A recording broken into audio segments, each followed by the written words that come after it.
qo'l og'rig'i, ko'p hollarda qo'lingiz qaqshab og'riydi yoki bilagingiz og'riydi yoki mana bunaqa joy og'riydi, tirsaklar og'rishi mumkin.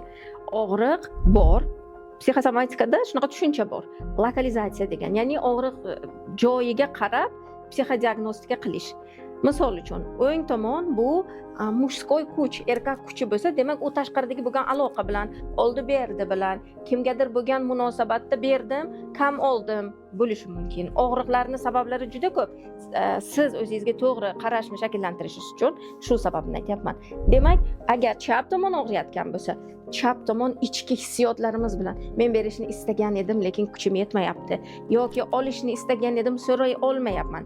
Men bilan bog'liq bo'lgan muammolar bo'lishi mumkin. Yanada siz ana qo'lni qaysi qismi, misol uchun barmoqlaringiz og'riyapti yoki teringizda qanaqadir qo'l terisida muammo bor, tirsaklaringiz yoki og'riyapti yoki tirnoqlaringizda muammo bor.